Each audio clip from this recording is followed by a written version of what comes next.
Dans ce nouvel exercice, le numéro 130, donc un CCP mineur de 2017, on s'intéresse à l'ensemble des matrices n telles que m puissance n égale 0. Donc c'est un sous-ensemble de l'ensemble des matrices. Donc là, ça va être l'ensemble des matrices nilpotentes en fait. Et F, un sous-espace vectoriel de Mn de R inclus dans N. Alors déjà, il faut bien noter que cet ensemble-là, N, n'est pas un sous-espace vectoriel, parce qu'il n'est pas stable par combinaison linéaire.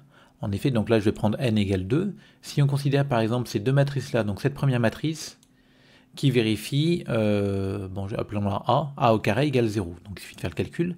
Celle-ci, B au carré égale 0. Et pourtant, quand on fait la somme des deux, on obtient cette matrice-là. Et cette matrice vérifie que, donc je vais appeler, je sais pas moi, J au carré égale identité. Donc en fait, cette matrice-là, quand on va calculer ses puissances, ça fera J, identité, J, identité, J, identité. Donc on voit bien que cette matrice ne sera pas nilpotente. Et donc là, on a démontré qu'en prenant deux matrices nilpotentes, et en faisant la somme, on n'obtient pas nécessairement une matrice nilpotente. Donc a priori, faites attention ici, cet ensemble-là n'est pas un sous-espace vectoriel.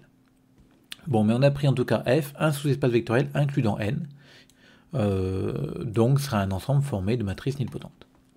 Donc montrer dans un premier temps que F intersecté avec Sn de R, donc l'ensemble des matrices symétriques réelles de taille n, est égal à singleton matrice nulle. Donc on va prendre une matrice qui est à la fois dans F et dans Sn de R.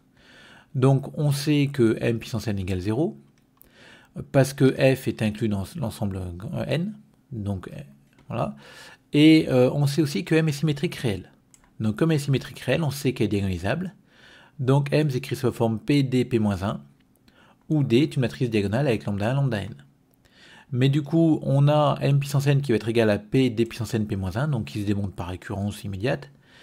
Et comme m puissance n égale 0, on va voir P D puissance n P-1 égale 0. Du coup, D puissance n, ce sera égal à P-1 MP, P-1 m puissance np, donc ça va faire 0 aussi. Et comme D puissance n s'écrit diag de lambda 1 puissance n, lambda n puissance n, on obtient que chacun des éléments de la diagonale est nul. Donc pour tout cas dans un n, lambda k puissance n égale 0, donc lambda k égale 0. Et finalement, quand on revient à l'écriture qui est ici, on a m égale p d p-1, où d c'est la matrice diagonale là. Tous les quotients diagonaux sont nuls, donc en fait d est la matrice nulle. Et donc on obtient m égale p fois matrice nulle p-1, donc m est la matrice nulle. Donc on a pris un m qui appartenait à l'intersection des deux. On a obtenu que m était égal à 0. Donc en fait ce qu'on a démontré, c'est qu'on a démontré ici une inclusion. Mais l'inclusion réciproque est évidente parce que f et Sn de R sont des sous-espaces vectoriels. Et donc 0, la matrice nulle, appartient à chacun des deux, donc à l'intersection. Donc l'inclusion réciproque est complètement évidente, c'est pour ça que je n'en parle pas. Donc finalement, qu'est-ce qu'on vient de démontrer dans la première question?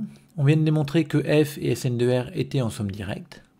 Et donc du coup, la dimension de f plus Sn de R va être égale à la somme des deux dimensions. De plus, quand on regarde f plus Sn de R, c'est une somme de deux sous-espaces vectoriels de Mn de R, donc c'est inclus dans Mn de R, et donc cette dimension-là est plus petite que n carré.